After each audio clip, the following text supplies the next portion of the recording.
Everybody, welcome to What the Flick. Better Call Saul, episode 4? 5. 5? Yeah. Sure, one of those numbers. Rebecca, and we just spent the minute before we started trying to figure out who the hell Rebecca was. But it's fitting, it's Chuck's wife. Yes. Yeah. Or probably by now, ex-wife. Or who knows, dead wife. Yeah. Who knows? Yeah. Maybe that's what precipitated his descent, although he exhibited symptoms of, he like cleared his throat a couple of times during the meal, which maybe it was irritation at Jimmy. Yeah, that was my read on I that, thought yeah. maybe it was the beginning of a sign of something, but who the hell knows, right? You're probably right. Yeah, I wonder if she had some kind of cancer or something, if that could Could have been, or he went crazy and she was like, I got enough of this, Yeah. or she ran off with that girl who she's the other violinist. The villainous violinist. Yeah. I loved that awkward joke between them at the end where Chuck tries to tell the joke and just Totally, yeah. Oh, yeah. Not a bad joke, that's right, yeah. that was painful. That was a nice scene because that was really, the tension was built during that scene where you're like, oh, Chuck, you are a jerk. I got it. Jimmy's been a pain in the ass, but you've misread him. He's not only a pain in the ass, or at least that's my take, and you feel differently, but he's not only a pain in the ass. But again, families who have supported and floated and dealt with, they eventually they get exhausted. But you're led to believe that Rebecca, who we now know as Rebecca, you're like, oh, don't participate in this, don't mock Jimmy. But she doesn't. Like you keep thinking he's tugging his ear, and she's gonna, and then she's like, and then it's the moment that she says, tell another, and you're like, Rebecca.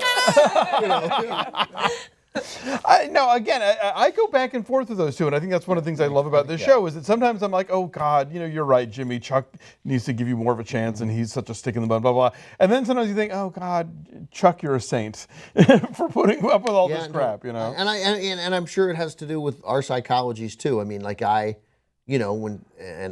that's from our parents and how poorly they did something. Their parents can make mistakes, and they're not that big of mistakes, or they, I hate.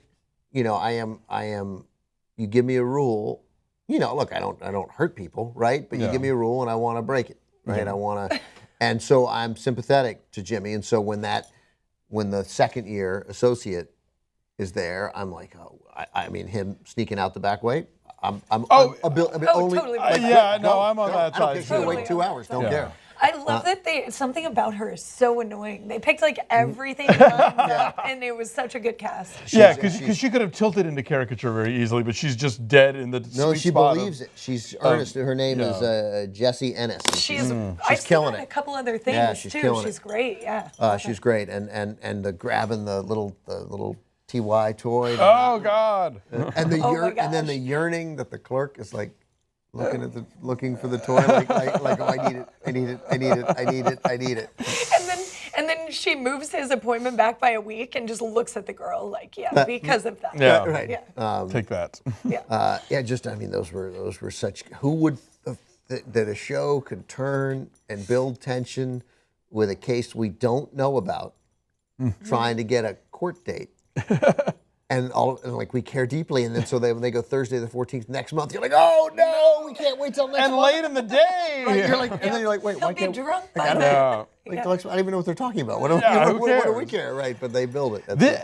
This is I was admiring how cinematic this episode was. I loved all the Kim montages were so well put together, really and I mean you have to shoot so much to cut those little seconds together, and then just that long shot of her smoking in the parking garage with the rain coming down. I was we're in an era where shows will take the time to do that, which is I think sort of a recent phenomenon. But yeah, it just all holds together so well, and it says so much about her and what she's going through.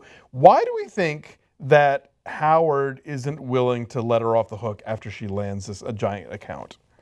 I think he feels like he's been burned. I don't agree with him. I think he's being a jerk, but I think he wants to prove that he has that control and, keep her in her.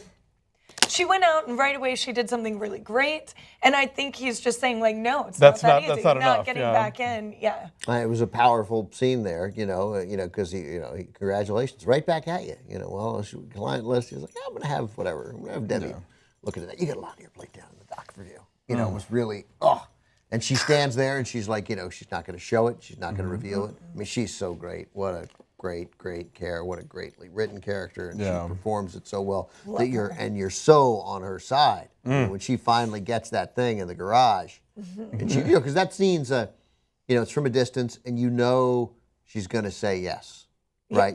She's going to have that moment. We've seen it on TV and in movies way more than it happens in life to us, right?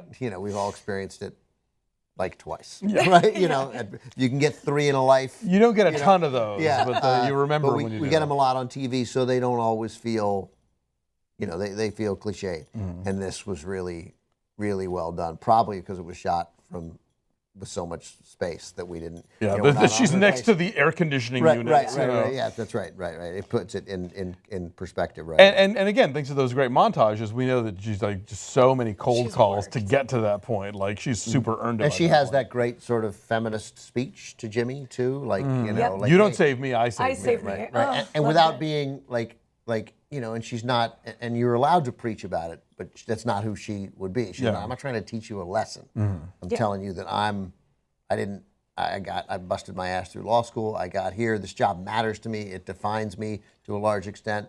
And I got put in this position because I'm a good person, but I'm getting myself out of it. I don't need to be sorry. She won't even. She's taking care of herself, absolutely, which I think is crucial. She won't even show off her martyrdom to the other employees. Like she pretends to leave and comes back. She pretends to have had lunch. All that stuff. Turkey wrap. That's a really good. It's a really well written female character, and when it's not always easy to do in TV. Absolutely. Rhea, we say is her first name? Yes. Rhea Seahorn.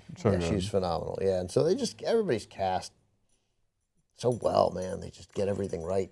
And for the Breaking Bad people, we get Tuco's uncle. Yeah. No, he blew up in the out in the desert. In the desert. Oh no! He was in the desert in the bell, and then yes, you're right. He eventually blows up in the hospital. He sort of killed himself. In the yes, hospital, with Gus. Right. That's right. By the way, $5,000. Not enough. No, hell no. Hell no. And especially not if that guy's going to come out and want to kill you. It just doesn't seem like. But Mike is smart. Mike knows. Mike knows that this was just an escalation. So I guess we're reaching the point where Mike breaks bad. I mean, no half measures. Right. No half measures. Right. We're getting there. We're getting there with Mike. Maybe he's the one who made him have to have the bell. Oh, right. Yeah. Anyway, that was good. And just Mike knows not to say stuff. Everybody. We could all take a page from Mike Ermintrout. You know what I'm saying? Yeah, he has always got the power. Drift? Yeah. No. No, I don't. Yeah. Even though obviously I do. But right. I'm going to make you say it, though. Yeah. He makes Gary Cooper look chatty. That's right. Yeah, totally. All right. As always, really, really, really great and stuff. season 3 renewal. Yes. Oh, is that right? Yes. Oh, that's great news. I didn't know. All right, terrific. Good. Because the ratings were down at the beginning, so that's always dangerous. That gives us time to get to. And we got our first year reference. Oh, well, not our first. Somebody pointed out that in the first episode he holds up a check that says 2002. Oh, is that right? But they were on point with this one. Okay. Yeah. So it's even later than in the first episode of the first season? Yes. Yeah, that's right. I remember the check. So 2002. Because this was we know now, at least it was post-Fight Club.